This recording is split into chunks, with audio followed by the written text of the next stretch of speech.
Welcome back to Breakthrough Innovation, where we explore how leaders transform ideas into action and build thriving cultures that drive results. Today, we're joined by someone who knows what it takes to navigate change, challenge the status quo, and build resilient, growth focused cultures. I'm thrilled to welcome Jaime Taets, a CEO, founder, author, public speaker, and leadership thought leader. As Chief Vision Officer of Keystone Group International, Jamie has spent over a decade helping organizations redefine their culture and leadership strategies. Her innovative approach to cultural transformation and leadership development has made her a trusted advisor to countless executives and organizations.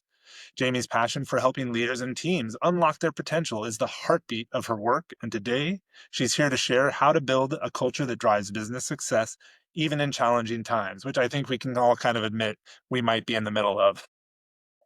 Yeah, Jamie, welcome to Breakthrough Innovation. We're super excited to have you here.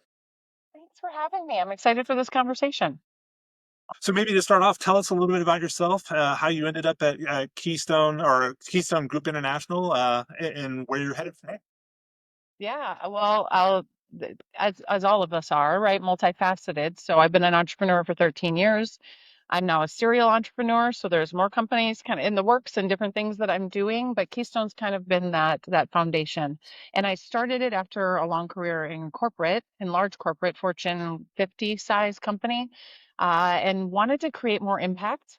Wanted to get a little bit closer to the actual change happening in organizations. So at Keystone, we kind of do it all: strategy, leadership, culture. But I really did start it for impact. So for me, it's about how can we change the dialogue and not succumb to the same noise, right? About what we're supposed to do or how we're supposed to think. So I'm excited because I know you guys believe in that as well, to have this conversation today. Outside of work, I'm a mom of four teenagers. So pray for me. I'm also Yeah. an author. As I said, I've been an entrepreneur. I'm the owner of a 60-acre horse farm that is Wow. after of the future of businesses and some ideas I have about executive retreat centers. So I'm always trying to think about what do leaders need next to be able to thrive, right? In drive cultures that really can create business impact and business results and growth. Well, I have a horse crazy 9-year-old that you may have to meet someday if there's I an hear that a opportunity. lot. It's an No, expensive. I can imagine. Yeah, and yes, yes, it is. We've done some horse riding lessons. I love the focus on culture, and I know so often people tend to pay culture lip service and look at it as maybe an underutilized soft skill. So I'm curious, when in your approach, how do you help executives see a real tangible value of the culture and help them understand why it actually is essential to driving business results? You're right in that it is a lot of lip service or talking the talk, but companies don't necessarily know how to walk the walk. And I don't think it's because they don't want to. I think it's because it's this tangible or an intangible, nebulous thing, that culture word. They don't know what it means. And so the easiest thing is to say it means it's your engagement committee or your fun committee, which like makes me get hives, right? When I hear that. But it's because it's something tangible they can touch and see, and so what we're trying to do is really reframe. I wish I had a different word for it. We've actually tried to come up with other words for culture because as we're talking to organizations, we're talking about it being org health as this umbrella. And it's really the activation of your strategy is how we look at culture. It's how you think, act, and interact every day. And if you're doing work towards your strategy, your culture is what's actually producing it, either efficiently or inefficiently. And so that's how we try to talk about it, especially from an executive standpoint. I always say the HR leaders that hear us love us because they're like, yes, we already know this, right? We see this. But the executives, right, we're trying to speak to them. We're not trying to speak to the HR leaders, right? We wrote the Culture Climb, which is our book about this, specifically for executives, that where they don't have a deep HR background because they have to understand that tie, and especially in challenging times, like we're talking about. The culture is what can get you through this. Think all Absolutely, too and often. I feel like so many companies are willing to sacrifice culture in challenging times. And I don't even know if they understand they're sacrificing culture. That's the thing, like, because culture's been something that hasn't been able to be measured. And with our model and what we developed, our whole purpose and our IP in the model is that you can measure it if you break it down, right? For the right building blocks. Because the analogy is if I, if I want to lose weight, I've got to see results to stay on that path. It's the exact same thing with culture. Companies have to start to see the needle has moved for them to continue to invest time, resources, everything. I think they have to define it better. To your point, even that term is really loaded. I worked with an HR group a couple of years ago on culture, and HR felt that they owned culture, and we went through and we did this whole employee experience, and HR is responsible for like 5% of what we would consider culture. But I think part of that, to your point, is how do we define it? And for them, they defined culture. Do we have parties? How is the onboarding? They didn't say anything about culture as far as the day to day. How do you interact with your peers? How do you interact with your leaders? To them, that wasn't culture. And I think that that's a big downfall for us. And the problem is it's simpler to think of it the way we're talking, but it's harder sometimes to measure it, right, and implement. And that's where most Yeah. companies, the execution and how we're showing up every day. So I have a keynote that I talk about culture is the leader's choice, not HR's job, for this exact reason, right? Yes. HR can help produce the programs or support it, but HR is not owning culture. Every leader is. And I give the analogy of, so I'll give you, so I worked for a, $160 billion company. And people know it and ask me all the time, what was it like to work there? I've heard it's a great company. And my answer is always, it depends. And you know why it depends? Because it depended on the leader. Some divisions nobody wanted to work for. And we talked about it. Some leaders nobody wanted to work for. And then there were leaders where it didn't matter what division they were in or what they were doing, like everybody would go work for them.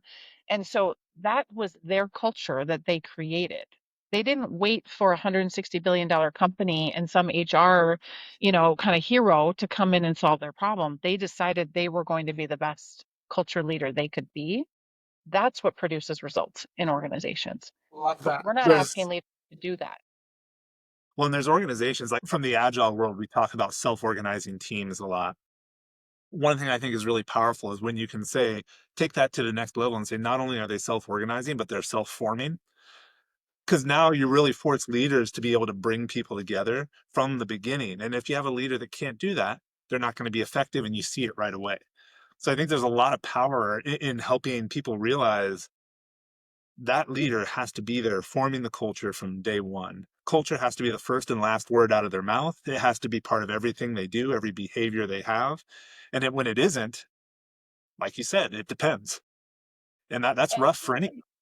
two major things are missing in most organizations is investment at that level in leaders to help them understand how to do that. Most of us got into leadership because we got to a certain point and we were just the person that probably should lead now, the thing we used to do. We didn't get into it and get trained on how to be a leader. So we have to fix that first. And then we have to set the expectation and hold people to it. So those are the two biggest gaps that we see in organization. So now when you're in an organization working with them, one of the biggest enemies of any sort of transformation or change is time. How do you accelerate that cultural change without losing out on the impact or the depth of the change? Yeah. So it's really difficult to accelerate it because then the quality drops, right? It's the triple constraint. It's either, time, money, or kind of quality. Those are you you can't have all three. And so we talk about when you're going to be on a culture transformation, it's a 3-year journey typically. But that doesn't mean you don't get speed to impact results because we're going to start with the biggest areas of gaps. And even the smallest shifts in those areas that are really big gaps can make huge transformative impacts on the organization. So oftentimes 3 months in, our clients are like, we have never had conversations like this. We have never had even seen a level of trust that we're starting to develop, right? It's going to take more time. So we can get there quickly, but we want them to buy in for the journey because this is not, you didn't create all these problems in a quarter and you're not going to solve them. Yeah. I think what you're To go back to the describing, weight loss metaphor, it took you years to get here. It's going to take you a while to get back. I just, I just thought, I talk to a lot of people who think that they can get the shortcut. What's the shortcut? Obviously, if you're an expert, you should be able to give me the shortcut, which I always find funny. I was like, no, I can help you do it about as fast as possible. But what was the joke that Jerome Shuring used to say? He used to say, a baby takes 9 months. You can't all of a sudden say, well, I have 9 people and now I can have a baby in 1 month. It doesn't work. Right. And I would say, then give me your leaders. I'll take 9 months. I can guarantee I can shift your culture if you give me your leaders for 9 months. Well, and I And we like what get you into said too, that. Jamie. That it's not necessarily about accelerating the change. It's about accelerating the visibility. Right. And I think that's And a the key awareness. difference. Right, Yeah. yeah. The sooner Yeah. you can show the impact, the better. And I think that's something, when I look at the coaching industry as a whole, I think that's something that we lose sight of. Right. I think a lot of coaches go in and say, no, no, I'm just going to do my thing. You'll see it. Trust me. And I feel like that's not enough. You have to be able to show concrete, measurable results, and you have to be able to show them fast. Well, and this is actually our differentiator, and it's something that's taken us many years to figure out. But, the way we do the culture work, I mean, in 8 hours in one day, we can show them the path they're on pretty easily. Really, Absolutely. like transformative and just like the stuff hasn't been fixed, but they're like, whoa. We've never had conversations like this. We've never asked ourselves these type of questions. We've never actually seen a path forward, right? And a roadmap that could start that change. So once you get them on that, then it's the weight loss. Then it's like, okay, you can do it. And we're just gonna be your advisors, right? Sure. And kind of help you on that path. It's kind of when I used to weigh about 50 pounds more. And I just have this very clear memory of seeing this picture from an anniversary trip my wife and I took and going, is that's me? And I think you create that moment of cognitive dissonance between here's where I thought I was and here's where I really am, and that is empowering in a lot of ways. I like that. And what we believe in is that point of realization and awareness is the start. So a lot of organizations or people, culture companies will come in and give you an assessment or do that kind of, Gallup. They'll give you an engagement survey and then hand it back to you. And you're like, great. Well, we got ourselves in this place. How are we going to get ourselves out of it? So for us, we're going to do the work for you, but we're also not going to leave you hanging once we tell you what your survey and your focus groups and everything we do. We're going to like stand in trenches in the dirt with you and like we're going to figure it out together. And I think that's why our clients really appreciate. I think they get further faster because they're doing the work, but they're not alone in the work. And we have to figure out how to support these companies. And I think that's the danger in the consulting industry as a whole. You have to find the partners rather than the consultants. Correct. Correct. So I'm curious, as we're approaching the kind of the wind down point, what is the probably the best piece of advice you could give a leader to help them maintain momentum when some of the culture change has started to slow? Like you mentioned, there's always that first little bit that you can make some big results early, but there is that slump where things are starting to slow down. What can they do to get through the slump? I'm going to give you a really complicated answer. I love it. Ask different questions, right? We're recording this in early April on Liberation Day. I'm just going to leave it at that, right? Tariff Day. And I've had so many conversations in the last week, which is why I'm sharing this. So whenever it goes out, it goes out. But it's like leaders need to take back the control of what they control, which is some level of certainty, some level of hope for their team, even in a crazy time like we're in.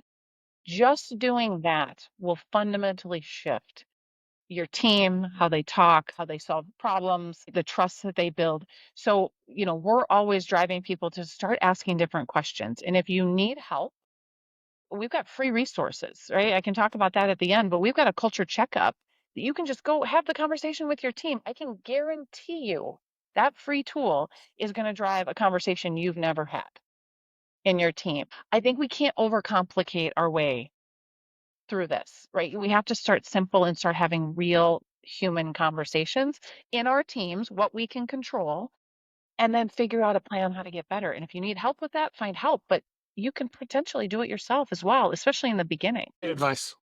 Great Yeah. advice. No, I love it. And I think the quality of a leader very often can be measured by the quality of the questions they ask rather than the solutions they create. And if you don't think you're good at that, that's what a coach is for, right? Yeah, It's literally yeah. what an executive coach is for, is run some of these conversations, role play some, practice it. How do you want to handle this? What if you have somebody that responds in a certain way? That's the beauty of coaching. I love it. Great. So, Jamie, as we kind of move into the end of the episode, what's the best way for people to get into connection with you, to find some of these tools that you mentioned, and start collaborating? Yeah. Connecting with me on LinkedIn is always great. And Jaime Taets, weird spelling, they could probably find it in the podcast notes. But I put a lot of really good content out. I try to rise above the noise. It's really a focus for me in social and on my platform to just create a little bit of inspiration and not, unrealistic positivity kind of thing, but just inspiration to get us through that. So that's a great way to connect. You can go to our website, Keystone Group INTL, short for international. And they can find, you can download our model for free.